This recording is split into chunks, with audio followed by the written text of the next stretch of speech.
ಚನ್ನರಾಯಪಟ್ಟಣ ಆನಕೆರೆ ಪಿಎಸ್ಸಿಎಸ್ ಅಧ್ಯಕ್ಷರಾಗಿ ಎಎಸ್ ಬಸವರಾಜ್ ಆಯ್ಕೆ. ಈ ವೇಳೆ ಜೆಡಿಎಸ್ ಮುಖಂಡರಾದ ಪುನರ್ವಿಕ ನವೀನ್ ಆನಕೆರೆ, ಕೃಷಿ ಪತ್ತಿನ ಸಹಕಾರ ಸಂಘದ ಅಧ್ಯಕ್ಷರಾದ ಎಎಸ್ ಬಸವರಾಜ್, ಸಿಮೆಂಟ್ ಬಾಬು, ಉಪಾಧ್ಯಕ್ಷರಾದ ಹೇಮಾ ಮಂಜೇಗೌಡ, ನಿರ್ದೇಶಕರುಗಳಾದ ನಂಜಾಬೋವಿ, ರಂಗಸ್ವಾಮಿ, ಮಂಜುನಾಥ್, ವೆಂಕಟೇಶ್, ನಂಜುಂಡೇಗೌಡ, ಶ್ರೀನಿವಾಸ್, ರುಕ್ಮಿಣಿ, ಯೋಗೇಶ್, ಅಣ್ಣಯ್ಯ ನಾಯಕ್, ಎಚ್ಡಿಡಿಸಿ ಬ್ಯಾಂಕ್ನ ವಿಸ್ತರಣಾಧಿಕಾರಿಗಳಾದ ಮಧು ಆನಕೆರೆ, ಕೃಷಿ ಪತ್ತಿನ ಮುಖ್ಯ ಕಾರ್ಯನಿರ್ವಹಣಾಧಿಕಾರಿ ಕೆ ನಾಗರಾಜು ಸೇರಿದಂತೆ ಸ್ಥಳೀಯ ಮುಖಂಡರು, ಸ್ನೇಹಿತರು, ಪಕ್ಷದ ಕಾರ್ಯಕರ್ತರು ಸೇರಿದಂತೆ ಇತರರು ಹಾಜರಿದ್ದರು. ಪ್ರಾಥಮಿಕ ಕೃಷಿ ಪತ್ತಿನ ಬ್ಯಾಂಕ್ನ ಸಹಕಾರದ ನೂತನ ಅಧ್ಯಕ್ಷರಾಗಿ ಬಸವರಾಜ್ ಸಿಮೆಂಟ್ ಬಾಬುರವ್ರನ್ನ ನಮ್ಮ ಹಿರಿಯ ನಾಯಕರಾದ ಸುರೇಶ್ ರೇವಣ್ಣ ನೇತೃತ್ವದಲ್ಲಿ ಆಯ್ಕೆ ಮಾಡಿದ್ದಾರೆ. ಹಾಗೂ ಉಪಾಧ್ಯಕ್ಷರಾಗಿ ಬೆಂಡೆದಳ್ಳಿಯ ಹೇಮಾ ಅವರನ್ನು ಉಪಾಧ್ಯಕ್ಷರಾಗಿ ನಮ್ಮ ಸುರೇಶ್ ರೇವಣ್ಣ ಅವರನ್ನು ಆಯ್ಕೆ ಮಾಡಿದ್ದಾರೆ.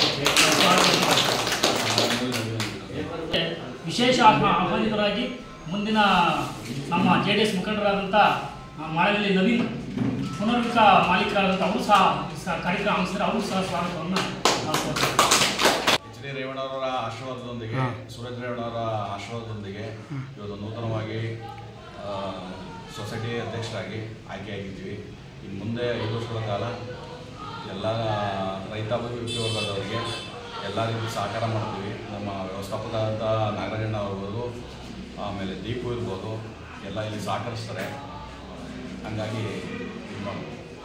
ಆನಕೆರೆ ಸೊಸೈಟಿಯ ನೂತನ ಅಧ್ಯಕ್ಷರಾಗಿ ನಮ್ಮ ಸಿಮೆಂಟ್ ಬಾಬಣ್ಣವರು ಆಯ್ಕೆಯಾಗಿದ್ದಾರೆ. ಹಾಗೆ ನಮ್ಮ ಉಪಾಧ್ಯಕ್ಷರಾಗಿ ನಮ್ಮ ಬೆಂಡೆರಳ್ಳಿ ಹೇಮಕರು ಆಯ್ಕೆಯಾಗಿದ್ದಾರೆ. ನಮ್ಮ ಹಿರಿಯ ನಾಯಕರಾದಂಥ ಅಭಿವೃದ್ಧಿ ಅಧಿಕಾರಿಗಳು ಎಚ್.ಡಿ. ರೇವಣ್ಣವರ ಸಹಕಾರದೊಂದಿಗೆ, ನಮ್ಮ ಸೂರಜಣ್ಣವರ ಕೃಪೆಯಿಂದ ಆನಕೆರೆ ಸೊಸೈಟಿ ಇಡೀ ನಮ್ಮ ತಾಲೂಕಲ್ಲೇ ಮೊದಲನೇ ಸ್ಥಾನದಲ್ಲಿದೆ.